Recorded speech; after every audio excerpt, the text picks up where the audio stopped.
Your system can beep okay on a multimeter and still be dangerously ungrounded. Wow, just let that sink in for a second. If you've ever wired up a DIY solar setup or really any electrical system, you definitely know the comforting sound of that little beep. But what if I told you that relying on that sound could literally be a fatal mistake? That stark warning comes directly from our source material today, and it's going to completely flip the script on how we understand electrical safety. Welcome to this explainer. I am so thrilled to have you here because today we're unpacking a really complex, heavily misunderstood topic: grounding mistakes in DIY solar systems. Okay, let's just dive right into this. For anyone out there building off-grid setups, upgrading your home power, or just geeking out on electrical engineering, you know grounding is the ultimate safety net. But as our sources reveal, the way it's widely taught, it's dangerously incomplete. So we're going to break down exactly why and give you the real standard for safety. Here's our quick roadmap for today's explainer. We'll start with the multimeter myth, then look at the physics of faults, move into hidden resistance hazards, and wrap up with true grounding safety. All right, let's jump straight into Section 1, the multimeter myth. It's time to question some standard DIY practices. So we are completely conditioned to treat grounding as a simple visual compliance test, right? You drive a ground rod into the dirt, run a green wire, touch your multimeter probes to both ends, and beep, awesome. You check the box and move on. Well, the huge problem here is assuming that a simple continuity test guarantees a system is actually ready to handle a disaster. It's basically treating a really complex safety mechanism as a simple pass-fail quiz. Think about it. When you do a continuity test, your multimeter is sending out this tiny, super weak electrical signal. If that tiny signal makes it across the wire, the meter beeps. It literally just means a path exists. But contrast that with actual fault conditions. A real fault is a violent, massive surge of high-energy current. A flimsy path that can carry a tiny trickle of a signal from a little battery-powered meter might completely vaporize under the stress of a massive fault current. And to understand exactly why that tiny path fails, let's move right into Section 2, the physics of faults. We really need to look at the real-world electrical relationships at play here. Everything, and I mean everything, goes back to Ohm's law. Voltage equals current times resistance. Now, we often think of a ground as this magical black hole where electricity just disappears instantly. But a ground path is still a conductor, and all conductors have resistance. So here is the absolutely vital relationship to remember. If the resistance in your grounding wire goes up, the fault current that can flow through it must go down. They're inversely related.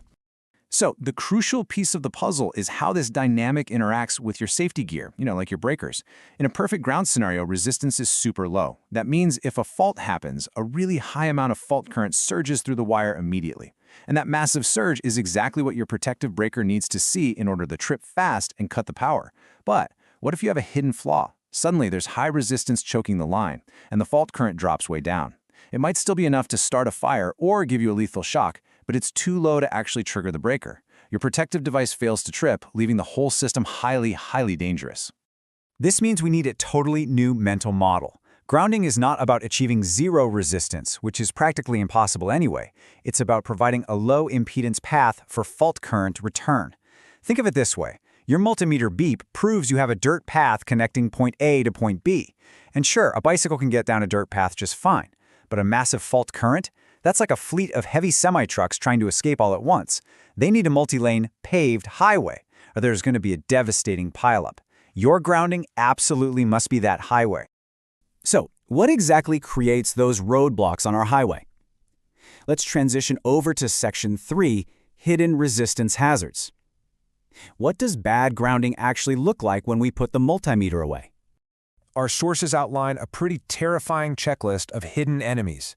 We're talking painted metal contact points, loose lug torque that causes microarcing, rust and oxidation, shared neutral ground mistakes, long, undersized conductors, or even a floating inverter chassis. And you know what's truly terrifying about every single item on this list?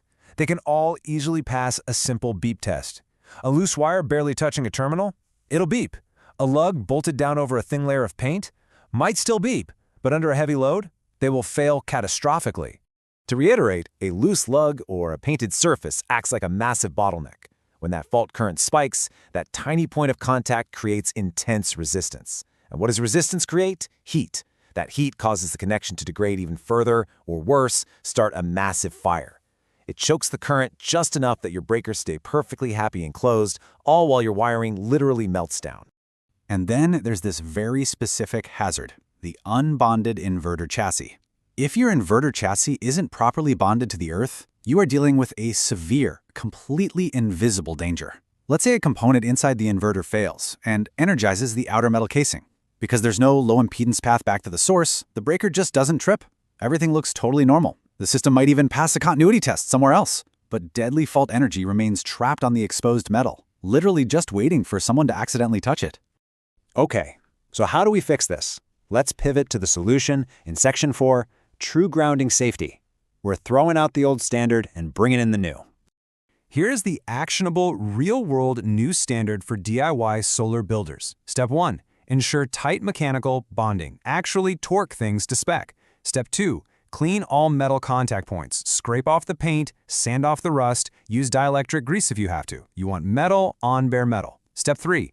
Keep those ground paths short and sized properly. Please don't use a tiny wire for a massive battery bank. And step 4, bond that inverter's chassis properly according to the manufacturer's exact specs. Notice a theme here. Physical, mechanical integrity is what's being heavily emphasized. And this right here is the absolute core engineering takeaway you should walk away with today.